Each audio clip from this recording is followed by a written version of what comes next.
Sandy Says Read. Welcome back to the channel. This evening we are going to do a discussion of the book BlindSight by Peter Watts. This book was recommended to me so that I could kind of see some of the ways that Peter does like suspense building, and also because he has an interesting take on vampires and the vampire mythos, which was intriguing. So we're going to talk a little bit about BlindSight. I don't want to do a full review of the book because, let me just state right up front, let me admit, I did not finish the book, and I'm not going to. I became a little bit frustrated with the, I'm going to say maybe the writing style. I have read Stand on Zanzibar by John Brunner. I think that was published in 67, 68. It's an older science fiction novel that is a very non-linear fiction novel, right? Kind of a new wave, non-linear. And this one also felt quite non-linear. And I got through Stand on Zanzibar just fine. But this one was a bit non-linear for me. And I just couldn't stay in the story, and I did not like the main character. But there are lots of cool things going on in the book. There are cool things about the vampires. There are cool elements that I want to talk about because, as you know, we don't drag books on this channel. There's always something cool in a book. You can always find something good. And there are plenty of good things to talk about in the portions that I read, and we're going to talk about those briefly. This won't be a very long video, I don't think. I did take some notes, so let's look at those notes. This is 362 pages. It was published in 2006 by Tor. The main character is Siri Keaton, and I just said I didn't really enjoy Siri. I didn't really get into him. The character, he was born with epilepsy, and his parents allowed the government to do an experimental treatment on him where they actually removed half of his brain. And in that procedure, the main character feels that they removed him, that they destroyed him and replaced him with someone who was not him. And I think that character kind of uses that as an excuse to not be human. It's a little bit odd, and I may have misunderstood that in the pages that I read. I only got up to page 94.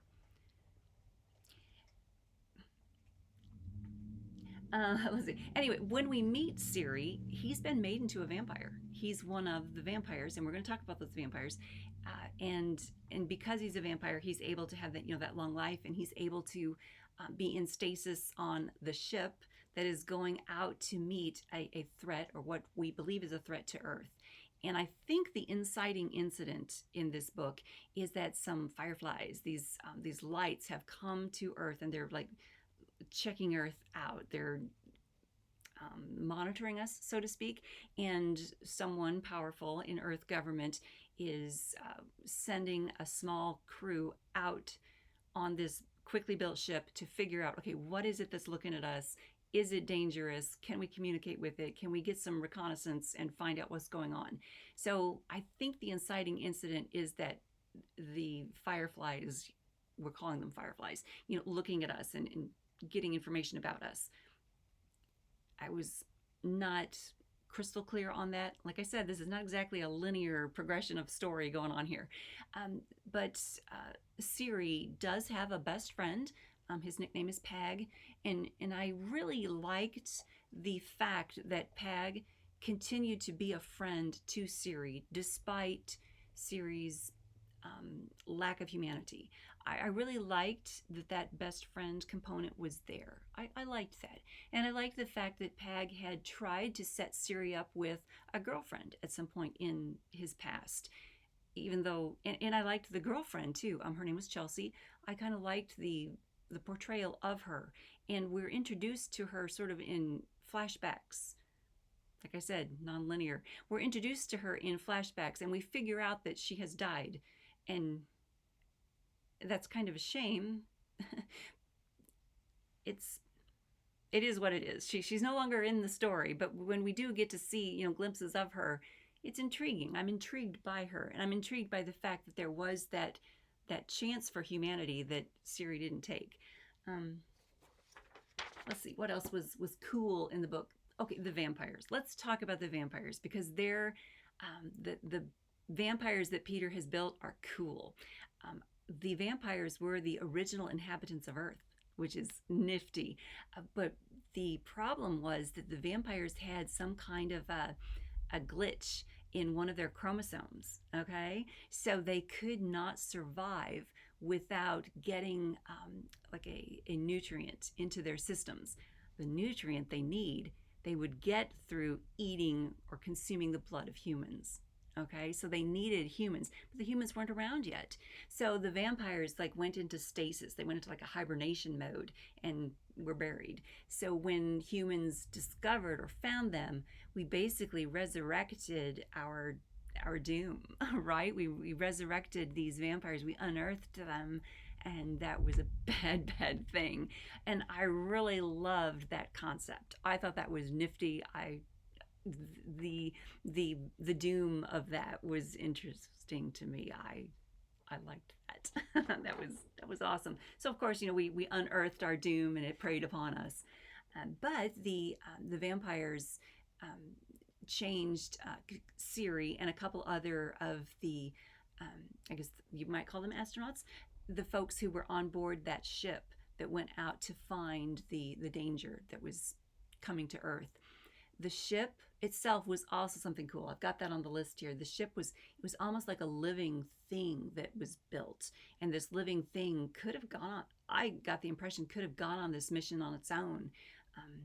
But we needed the meat sacks aboard the ship as well.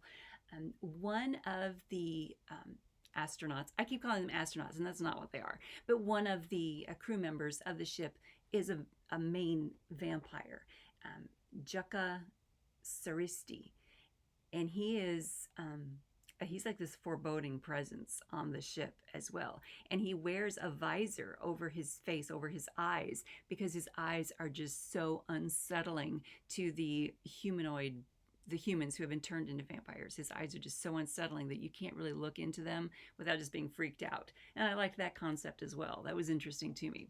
So there are a lot of interesting elements going on in those first 94 pages.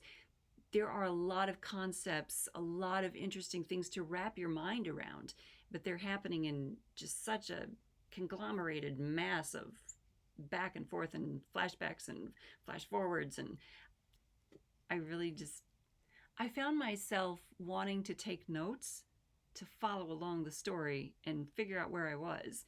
And I decided I wasn't enjoying it. I wasn't enjoying that.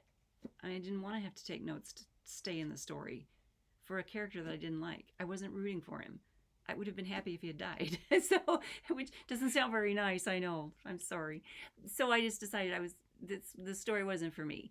But there were enough of the cool elements that I would recommend, if you are excited about science fiction stories and you have the time to go through the story like slowly, I guess, and absorb the different flashbacks, you might really dig this. You might really dig this book, and you might really want to follow those vampires. You might love that. So there you have it.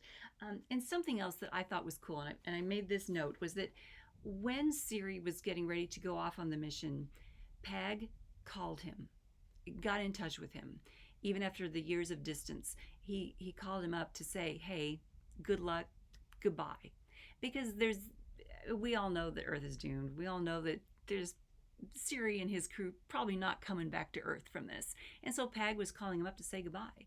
And I liked that. That resonated with me. I really liked the fact that he was calling up his best friend, even though there wasn't much humanity left in his best friend. He was still calling him to say goodbye and wish him luck and kind of support him and say, good for you getting assigned this mission. Good luck. Go save us. I liked that. All right. So I guess that's all I really have to say about the book. Those were the cool things that I liked, and some of it resonated with me. So if you're looking for something that has some nifty, cool vampires going on in there, BlindSight might be the sci-fi book for you. There you go. That's all I have for tonight. Thanks for tuning in. If the randomness was cool, then please follow along the channel. we'll have more randomness. And thanks so much for tuning in.